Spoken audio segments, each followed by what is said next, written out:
আমি আপনাদের সহ সারা বাংলাদেশের মানুষকে পবিত্র ঈদুল আজহা উপলক্ষে জানাচ্ছি ঈদ মোবারক। ঈদেরই আনন্দের সাথে একটি বেদনার খবরও আমাদের জন্য আছে। আপনারা সবাই জানেন যে গতকাল ঢাকার মগবাজারে আদ্দিন হাসপাতালে শিশু ওয়ার্ডে একটি শিশুর মায়ের অনুরোধে তারা এসিটা অফ করে দেয়।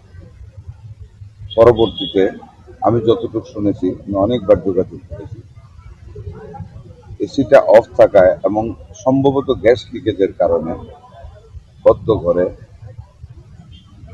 মনে হয় কোনো গ্যাসের সৃষ্টি হয়েছিল, যেটার কারণে পরপর 6টি শিশুর মৃত্যু ঘটে।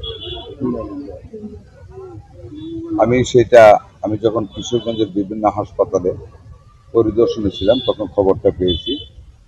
আমার ডিজি, এডিজি অ্যাডমিন, আমার রুটিন সচিব, আরও ঊর্ধ্বতন কর্মকর্তাদের ওখানে পাঠিয়েছি।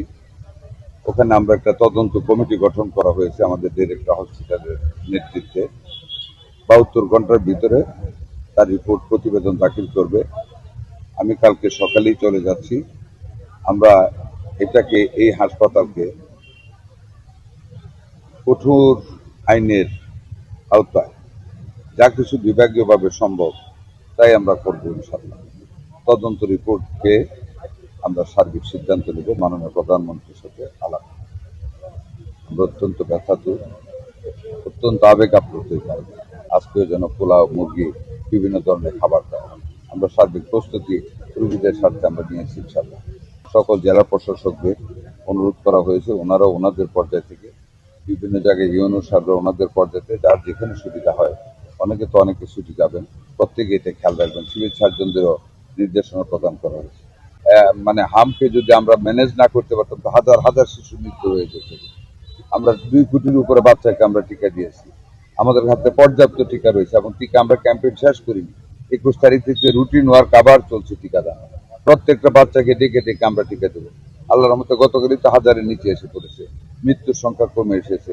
আমরা আশা করি যদি ঈদের সময় বেশি মাখামাখি না করে থাকে, আক্রান্ত বাচ্চাদের, সুস্থ বাচ্চাদের কাছে যদি না নিয়ে থাকে, তাহলে একদম ফল ডাউন হয়ে যাবে ইনশাল্লাহ। আর এই ঈদ যেন আমাদের জন্য, সারা বাংলাদেশের জন্য নতুন প্রেরণার সৃষ্টি করে। আমরা আজকে যেভাবে সকল মানুষ দলমত নির্বিশেষে একত্রিত হয়েছি, দেশটাকে যেন আমরা একত্রিত হয়ে দুর্নীতিমুক্তভাবে যাতে আমরা করতে পারি, সকল দুর্নীতির ঊর্ধ্বে উঠে আমরা যেন দেশটাকে নতুনভাবে সাজাতে পারি, সেই দোয়া আপনারা সবাই করবেন।